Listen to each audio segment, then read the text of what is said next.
she lives in a college town too. She's at basically Iowa State. Oh, nice. How about you?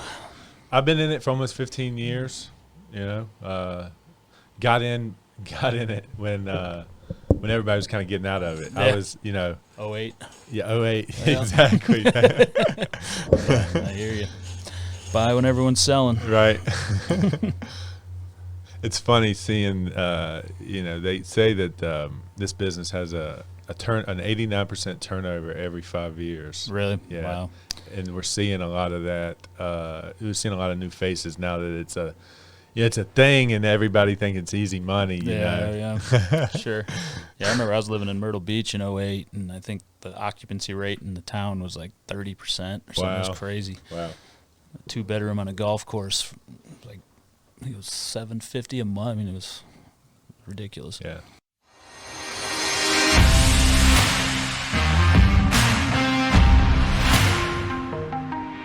Today, well, audio. Well, I'm gonna start that over. Episode 14 of Finding Your Place. I'm Scott Bunn. I got Jon Laaser in the house, the voice of Virginia Tech sports. Man, I'm super pumped to have you in the studio here.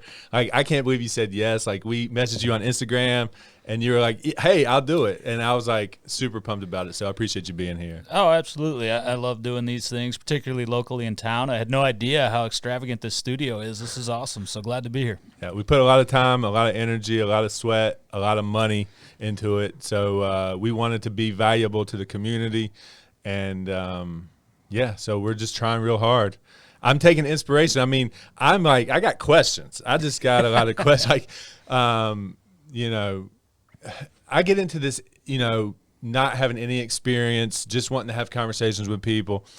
Sometimes I get, nervous and tripped up, and we try to have this outline, and we try to follow that. And from a pro, how do you prepare, and how do you go about, I know you're passionate and it's Virginia Tech sports. So it's probably, it kind of comes naturally because you got the passion, right?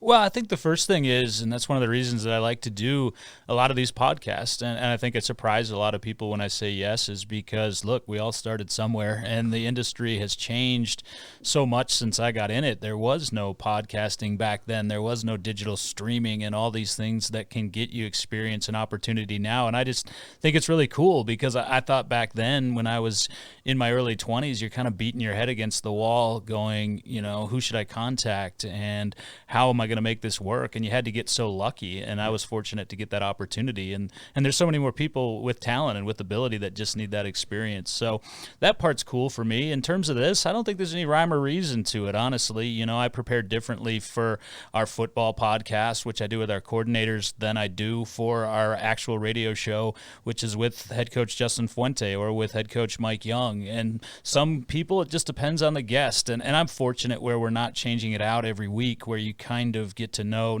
you do get to know their personalities and also what they respond to in terms of how you phrase questions and things like that. So we have to read the room, as we say. This Monday's show for football obviously wasn't as upbeat as it was, say, a few weeks back when we beat North Carolina, and you just have to be sensitive to those things and try to phrase things in a way that will elicit the best response. And I think that goes for every medium, whether that be television, radio, and podcasting is essentially radio. It's just not live. Yeah.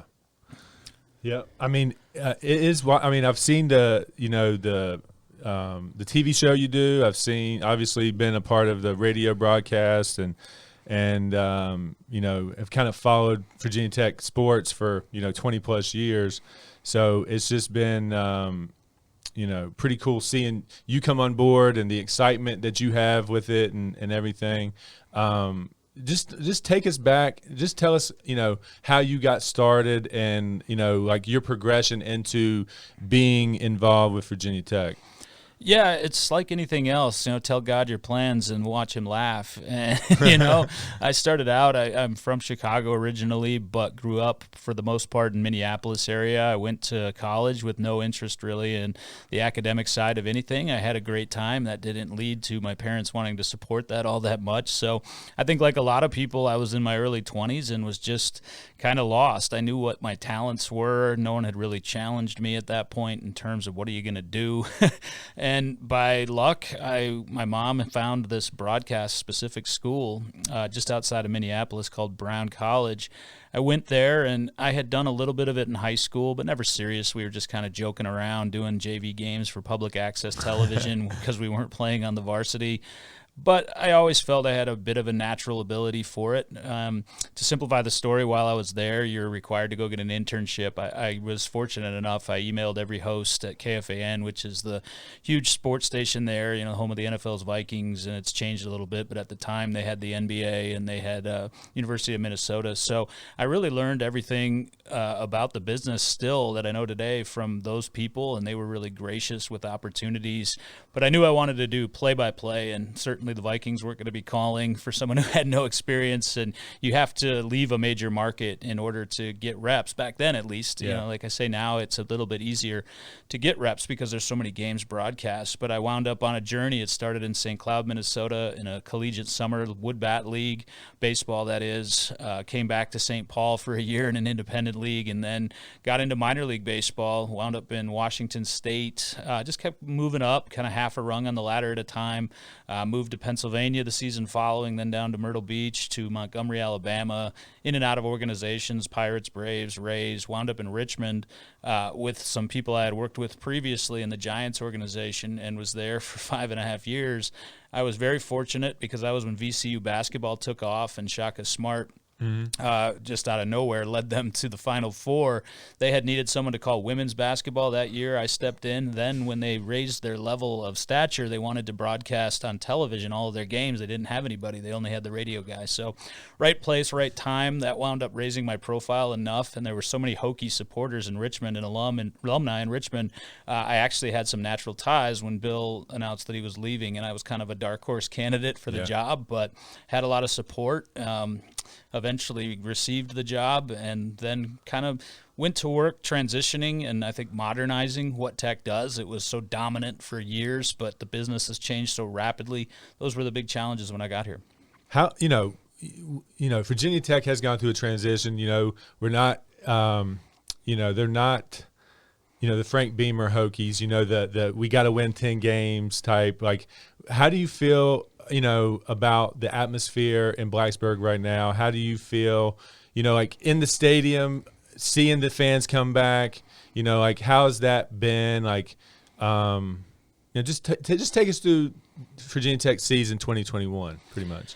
Yeah, I mean, right off the opening bat or right out of the opening gate, you could tell that people were chomping at the bit to get back in the stands. And, of course, you had a marquee matchup with North Carolina, who's become your biggest recruiting rival and certainly a rival on the field, and enjoying a resurgence in the second go-around for Mac Brown. And the atmosphere that night was just incredible. It was electric. The fans were phenomenal. They certainly participated in the win, and at the moment, unfortunately, it's been the high point because this is a very talented roster. I think Justin Fuente would say it's the most talented that he's had since he's been here, but for whatever reason, they haven't been able to get over the hump in close games. They went to Morgantown, a very challenging place to play, and didn't play well in the first half, did enough to have an opportunity to win and didn't capitalize. Had Notre Dame in a spot a few weeks later where they really should have won the game and just didn't execute down the stretch, and the same thing just happened at Syracuse. And what's been amazing about this is, we were all so spoiled by Coach Beamer. I wasn't here, of course, but I definitely now know the history of that era of success where the expectation was so high because the delivery was always so high. And certainly that's the standard and that's what we expect. And it's been obviously a situation where it's become relatively negative now in a pretty short span of time because it's been basically 3 weeks since everything was in front of the Hokies, and now having dropped 3 straight, you see how fragile it can be in terms of the program's future and the trajectory and all those things. I guess to simplify it, it's been disappointing to this point to sit here at 3-4 as we record this. But also I think there's potential the rest of the way. But you also, we knew what we signed up for, everybody in this business. The stakes we play at are high, and the highs are very high, and the lows are very low. And as I told Coach Fuente the other day, look, man, I only use my life as an example. It's been full of peaks and valleys. Like I say, right before I got that internship, I was kind of down and out and had failed out of college and all those things. And one story after another like that, you have a bad relationship end, and ultimately you meet your wife the next week. Or, everybody's everybody's got that. So I know that falls on deaf ears right now because we're all impatient and we want the wins to come and we want those highs back. But we're optimistic with what's happened behind the scenes in the facilities and the recruiting and the things that are transpiring that people can't see sometimes, that those will be here sooner than they think. Yeah. I think it's interesting to see, like, you could definitely tell, the energy after a couple of wins versus the deflating culture after a loss that has compounded, I think that Notre Dame loss probably sucked a lot of wind out of them, and or maybe even the West Virginia. I mean, I guess West Virginia is before Notre Dame, right? Yeah, it was. And I think Notre Dame was an opportunity, to your point, Scott, to erase that. It was a down moment in a rivalry that's been dormant but is coming back, and it was a wonderful environment, which was obviously pro-West Virginia, but then you had it back on your side against Notre Dame, and I agree with you. I think that was an inflection point in the season, and unfortunately it did not go your way at the end. And we always use the expression, don't let it beat you twice. Well, it beat the Hokies twice, and as it turns out now, 3 times. And like I say, you go from a position of strength and optimism and confidence to suddenly feeling like the world is ending. And certainly the proliferation of social media adds to that. When you're good, you've got thousands of people telling you how good you are. When you're bad, you've got those same thousands telling you how bad you are. And that's cool. There's a lot of things that have been done great and have been involved with social media, but there's also a toxicity that comes with it. And as I say, we're all in this point in a career. It's not maybe exactly what we signed up for. When I got into it in the late 90s, none of that existed. But as we were getting and rising to this level, and I'm talking about the coaches and certainly the players of this generation, you kind of knew what you were getting in for. So as far as like your skills and how you've developed and things like that, like, do you feel like, you going and getting educated in this stuff made any, had any impact? Would you encourage someone to go and do that? Do they need that to be a broadcaster? I mean, like, to get to your level, would they need to have some sort of, degree or be classically trained, so to speak? I don't think it's an absolute must, but it's a lot more difficult to get opportunities earlier in your career when you don't have them. I think that, like anything, if you're a musician, if you're an athlete, the higher you rise, the more the competition is going to do a lot of the same things that you do. I think that in this day and age, diversity is the best thing to have in terms of gaining experiences. I mentioned all those different places that I lived, and I've essentially seen every cross-section of the country in terms of the Pacific Northwest is a lot different than Southwest Virginia, where I grew up, in the Midwest is a lot different than the Southwest, where I went to college. And I think for me, that life experience of making friends and having struggles and seeing how different people live regionally in this country and in baseball, got to know that a little bit more globally with, a lot of Dominican-born players, a lot of Venezuelan-born players, and all of those different things. I think as many different people that you can relate to, you might not be able to directly relate to how they grew up or what their situation was, but I think you can be empathetic, and the more you can do that, the more you can unlock relationships. And that's really the basis of this. You have to have relationships and connections to get to these opportunities, and then you have to develop a trust and relationship with people that are under a lot of pressure and, in a lot of situations have a great amount of power to influence things that many people care about. So for me, that's my path. For a lot of the most successful broadcasters, they went to Syracuse, or now Virginia Tech has really become a great communications school, gotten some of those reps and education in college and then taken it. So I guess they probably had their stuff together more than I did back then. Right. My journey might not be advisable when you're younger, but like I say, I like to say, if you're talented and you have the ambition and the drive, you can make it, in this business or any business, in my opinion, from anywhere. I agree with that. I'm a proponent of, learn from the streets. Absolutely. Yeah. Like I've taken all my education from the streets. I was a average at best student. So I wouldn't be coming out of any institution with, like top of the class, status or anything like that. But, patience, willing to show up, be the last guy to leave. That's probably the success or the formula for success for me and a lot of people, I think. But yeah, I mean, it sounds like you're cut from the same cloth there a little bit. Yeah, I'm a big proponent that anywhere can be a classroom, right? Yeah. And I always tell our students that I didn't in particular learn much of what I know about the industry, with four walls of a classroom. But K-Fan for me was a classroom. The locker rooms where I probably looked like an idiot and green and didn't know what I was doing was a classroom. I learned how the older reporters were doing it. I learned how the older broadcasters or more experienced broadcasters were doing it. Riding around on buses in minor league baseball was a classroom because all of it is learning, like I say, different people, but also different scenarios. And, it's not always going to go great.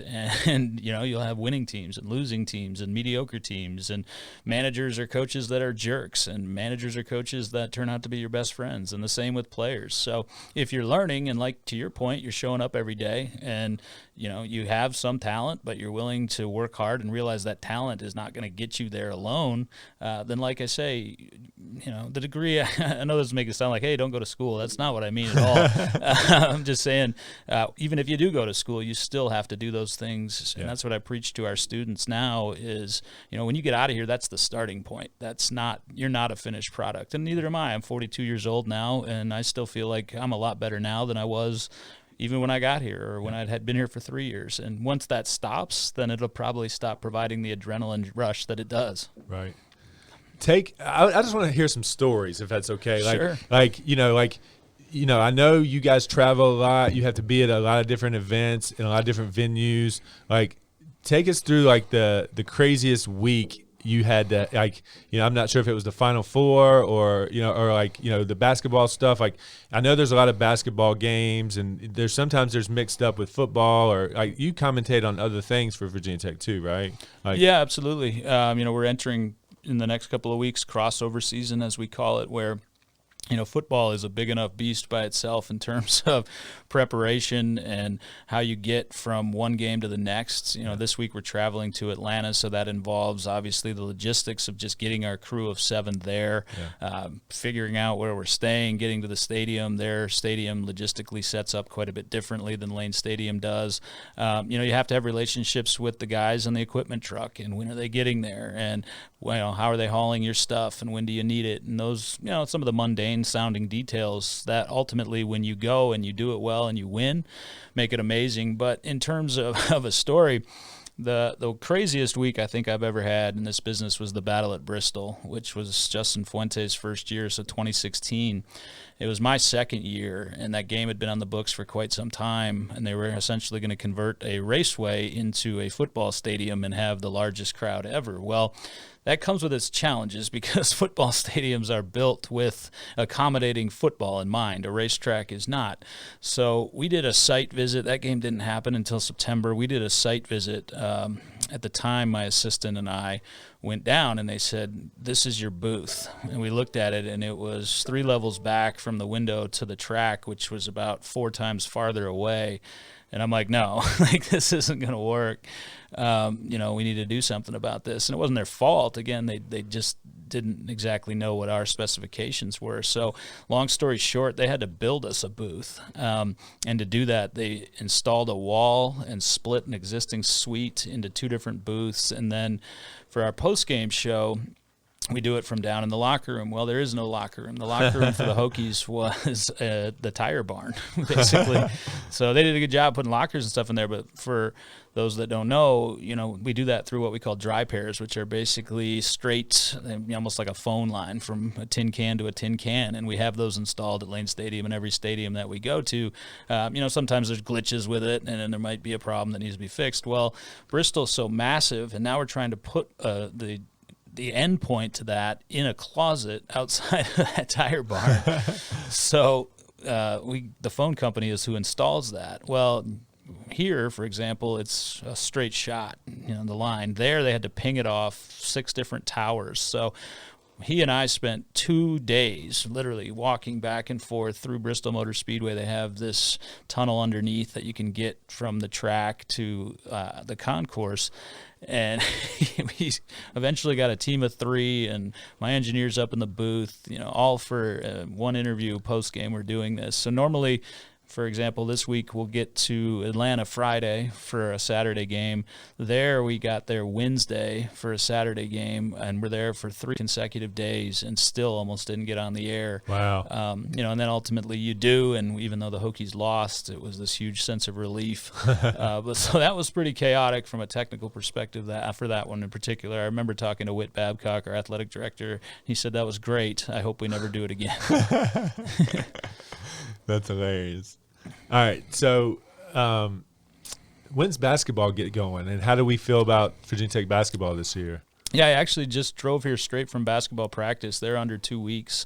They open on November 9th, the men's side and the women's side, who are expected to be very good this year. There's high hopes for this team. Mike Young really in his 3rd season, but 2nd real season. COVID, I think, derailed a lot of things last year. Yeah. He's assembled a very experienced roster, including Storm Murphy, who transfers in as a grad transfer from Wofford. He has some other players that have certainly developed. A couple of them started out with him as freshmen. A couple of them were transfers. Justin Mutz. I think he feels like Coach Young, feels like this team is very deep, very capable offensively.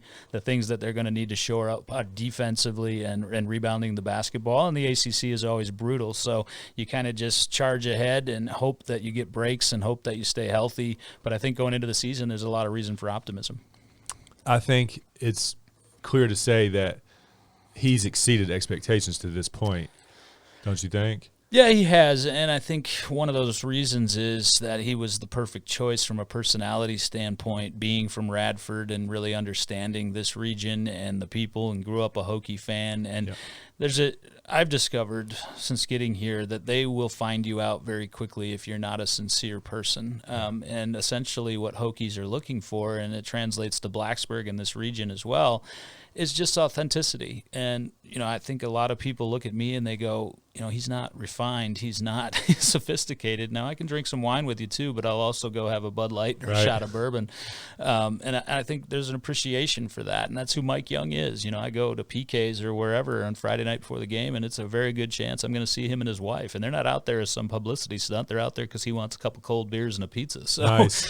So from that perspective, yeah, it's been a Grand Slam hire. And then, there's a serious side to him as well that's exceptionally competitive. And he's had the good fortune is not the right way to put it. He did a great job building relationships throughout the game, so he was ready for this opportunity.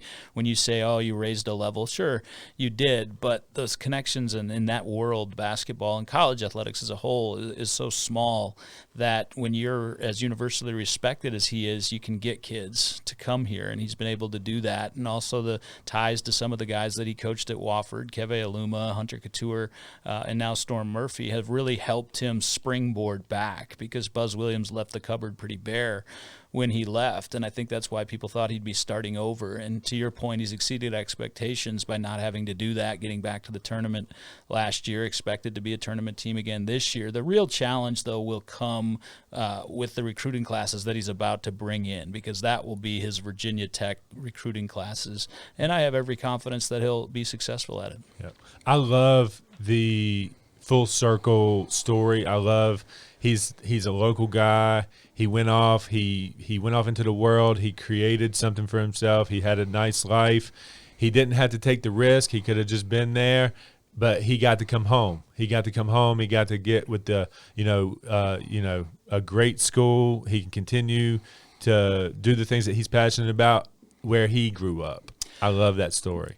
I really do too, and that's what I say. I don't think there were too many schools. He was a hot commodity. He was the national coach of the year, won 30 games, almost took down Kentucky in his final to go to the Sweet 16 in his final year at Wofford, but I really think it meant something to him. I mean, we all get nostalgic for what we had and who we were when we were younger, and for him, his earliest basketball memories are at Castle Coliseum. And his father, Bob, who unfortunately passed away a little shy of 2 years ago now, was just so damn proud of him coming back. And his father, the last game that he was able to attend before he was too ill to do so was the final home win in Coach Young's first season. And that's what I told him. I go, your dad died watching you win as the head coach for the Hokies in Castle Coliseum. I don't think a father could have asked for much more than that. Yeah. And my mom happened to be at that game a couple months after my own father passed away. So there's a bond that he naturally creates with people because, again, he's the genuine article. Cool. Well, it's good to know. That's a good insight on who he is. And like I said, it's just amazing that, he could go off and do that and come home and finish out his career, hopefully, here with the Hokies. So. Yeah, that's absolutely right. And I think that's his expectation, right? I don't think he's anticipating any other stops. I think this all along was his dream job. And, Buzz Williams did a tremendous job. He did it in a lot different way because they're completely different personalities. But at the same time, I have an appreciation for Buzz, Coach Williams, in the years that he spent here because this program was really down on the mat, and he brought it back, and it certainly was a lot more attractive opportunity when Mike Young took it than it was when Buzz took it. Yep. No doubt about it. See, this is where I kind of get tripped up sometimes. Like, I'm trying to follow this. He's helping me create this, and this is like he's my producer type thing. And I'm like trying to follow along here, and I want it to be kind of an organic conversation too. Yeah. So like, any tips of the trade, like when you start to feel like you're running out of things to say and like you want to extend this conversation because I appreciate the time you've given me and I want this to go longer, like how do you spur things, and like how does your mind work when you're just trying to reach for more? Yeah, when I go in, like I think people, including myself, they like talking about themselves, right? So I was doing one with a football player the other day, and he's turned himself into this gourmet chef. So, there's only so many times I can ask you, how do you rush the quarterback? Or what's our game plan this week? And for our own podcast, I'm trying to get 15 minutes out of them. And, younger folks aren't always comfortable talking in long form. But when you get them talking about the things that are relevant to them, off the field or off the court, I think that's a great way to open it up. And once they get comfortable, then you can kind of circle back into some of the more serious stuff. That's what I try to do. So, and everybody's different, right? So, you can research. For me, it's a lot easier because, like I said, it just came from practice. I see what these guys' personalities are. I lift weights over there with them in the morning. That's when they're their truest self, talking smack and listen to the music that they listen to. And I think relatability is the best thing. It's very difficult, in my opinion, to just interview someone cold that you've never met before, and you're just, reading off their bio, which is basically what they want you to know about them, not what would be entertaining to know about them. Yeah. And that is the thing. We've been talking about that, to have like regular guests that we're friendly with, that we know a little deeper, and not just bring in people cold. And that's what you get to do. You get to develop relationships with these kids, and like you're more comfortable with them. You're acclimated to their presence and things like that. So I get that. So I think that's what we're going to try to do too. But when we have opportunities like to just interview a guy like you or something interesting, like I want it to be as good and organic and not so robotic. I feel like when I'm looking over here trying to dig on something, I'm better at like I see that you have a wedding ring on. How's a broadcaster like yourself that travels a lot, is a family man, how does that relationship work? Tell me, because I am trying to figure that out myself. Well, yeah, and that's you pick up on that. I pick up on the fact that Wes is wearing an Eagles sweatshirt, and those two things tie together because I married a Philly girl who's an Eagles fanatic, and I like to poke fun at her on Twitter. I kind of live tweet what she's doing during the game. I can't do it all because it gets pretty profane, particularly with the way that the Eagles are playing this year, but. It's an interesting thing because, as I mentioned, you could tell my career was moving pretty quickly in terms of relocating, and you don't really want to drag somebody around across the country if you don't see the future in it. So, after a couple relationships failed just in youth, and that happens, and they didn't like that lifestyle, or they didn't want to, chase it all the way to the end without the guarantee that you're going to get there, because that's the biggest thing. Is this my life forever? Are we going to, again, back to musicians, are we going to be playing these dive bars forever? Right. So I didn't get married until I was 38. And that's just because I stopped looking for a while until I got to Richmond. And ultimately, it's a pretty small pool of people that are like-minded. My wife, Renee, is a massive sports fan, was in the industry. We actually met working together in baseball in Richmond, and reconnected a couple of years later and had her pick up stakes and come here to Blacksburg. And, so like back to what I was saying, career-wise, it's different for everybody. A lot of my buddies just married people from our high school, and they've settled down close to where we're at, and that's awesome. And they have very happy lives and, very fulfilled lives. And for me, that was never going to be enough. My mind was just too restless. I wanted to explore. I wanted to take it as far as I could. And ultimately that led to not having a significant other for the better part of 2 decades. But now, as I say, you look back at hindsight and it makes a lot more sense, at least on the days that she's happy with me. And up until this point, she is today. So me and you are cut from the same cloth there, because I'm 38. I'm just getting into a relationship. I'm trying to navigate life because it has been about me for so long. So that's interesting. Well, it's interesting you put it. It has. My entire life has been about me. I like to think that I'm a good son and brother and all of those things. But, yeah, you have to have a selfish nature about you. And I see it with our coaches, too. They're at the facility so much. There is no weekend once they're in season.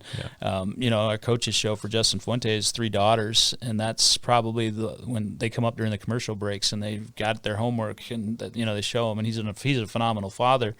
But, you can just see, you've got to really make that work. And for me, being at Tech, this was a dream scenario for me, but my wife's a city girl, and her profession doesn't really exist here outside of Virginia Tech athletics. So after a while, I'm going to force her to put her dreams on the shelf forever because I've achieved mine. And, that's led to us having conversations about, this could be for forever place for us. We love it here, but at the same time, is there certain other things that we need to complete that fulfillment? And if I sound like a therapist, it's because I'm the son of 2. Well, that's interesting. I mean, that has to be, huge understanding and patience and having that in your life it sounds phenomenal to have the support, to know the vision you have and have that encouragement to pursue it is pretty cool. It is, I appreciate you saying that. And like I say, you have to find people that are like-minded to you. That doesn't mean that it's always perfect by any means. There's definitely a sense of guilt sometimes for me because of who I am and the opportunities that we get. We get to fly on private jets to the NCAA tournament, or I get to travel around with the coaches and kind of go barnstorming and do exciting things like that. Last week I got to play in a celebrity pro-am for the Champions Tour and got to spend the day playing golf with John Daly. Nice. Not that she'd be interested in that, but you get to a point and she's kind of just here making things work and keeping the trains running on time, and you want the opportunities to be shared. So, speaking of that Bristol day, like I took her with us. She got lost at the track. One of our assistant basketball coaches found her wandering through the tailgate lots and saved her and brought her back because she would have had no idea how to find her booth. So, I've taken her to Cameron Indoor and, the Dean Dome and some of the other places that we've been, but it doesn't always work out. This year her birthday was the night before the West Virginia game, so she traveled with us to Morgantown and got to spend her birthday in the luxurious surrounds of the Morgantown suburbs with people yelling at us, Hokies suck, and, all this different stuff. But, I think ultimately when you look back on the book of what your lives are, we'll have some pretty interesting tales, including right now we're building our first condo, our first home that we'll own here in Blacksburg. Nice. And for us, that's a massive step of commitment to the area and commitment to our financial future and things like that. And don't worry, we've got a RE/MAX agent helping us out. So we got a couple different sections of the show. We bring up a picture. You kind of explain what's going on here, Okay. And just kind of go in detail of where you're at and what's going on here. All right, I'm trying to figure out which NCAA tournament this is. This might have been our first one because I seem very excited to be there. So this would be in Buffalo then, and it was a wind chill of about -30 to get over there. But Virginia Tech had not been to the tournament in a decade. I obviously never had. This would be my second season with Buzz Williams in the Virginia Tech basketball program. And I, like everybody else, was just a March Madness junkie growing up and filling out the brackets and running the tournament and all those things. So when we walked in, it was just kind of surreal to be a part of it. And I think that's the picture there I'm probably taking to, one, send out my obligatory tweet, but two, to show all my friends at home, ha, you're not here. So it sounds like you're really big on Twitter. You kind of have to be in this business. There are some days that's fun. There are some days, like right now, when we're on a 3-game losing streak, that you want to reach across the keyboard and strangle people. But it is a necessary evil. And, for what we've done lately, I don't know if you've seen, we've started a Clean Mountain Air initiative to benefit mental health awareness, selling T-shirts and some other things. And that wouldn't be possible without social media. I think 90% of our sales. Hey, let's link to that. Let's link to that so we can support that for him. Yeah, and it's been really cool. Speaking of organic, it's just kind of started off a small idea and it's taken off, and now tech's going to envelop it. So, I love Twitter for that. And then when people reach out to tell me I sound like an idiot, obviously it's not my favorite place. Have you done anything else? Like, obviously we got you on Instagram, but have you started like a TikTok or anything like that? Like, I had to draw the line at TikTok, but I love the platform. I really do. And I feel like I get it. But it's just so time consuming. I mean, if I wanted to right now, I could spend the vast majority of my day replying to people on Twitter or sending out tweets. Funny story.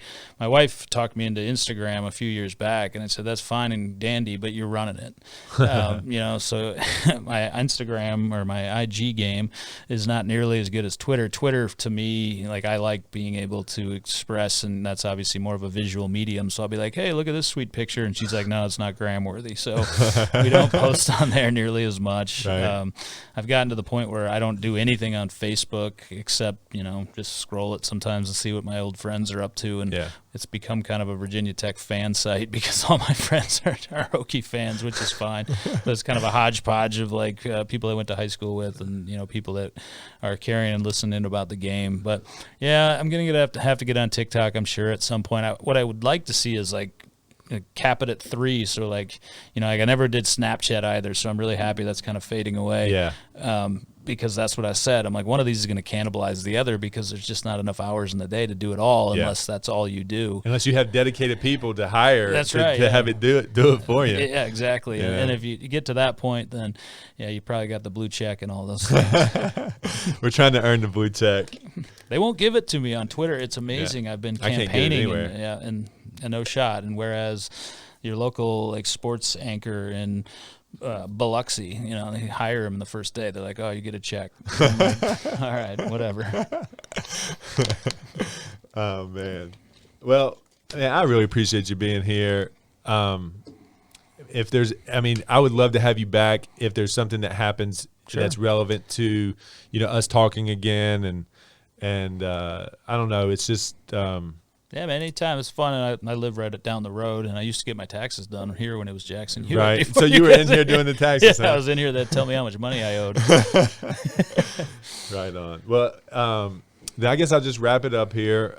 Episode 14, Jon Laaser. You guys have any questions? Put them in the comments. Go over to our YouTube channel if you're watching on Facebook. Please subscribe to that. And until next time, we appreciate you watching, and we'll see you then. Thanks, man. It was fun. Yeah, I appreciate it.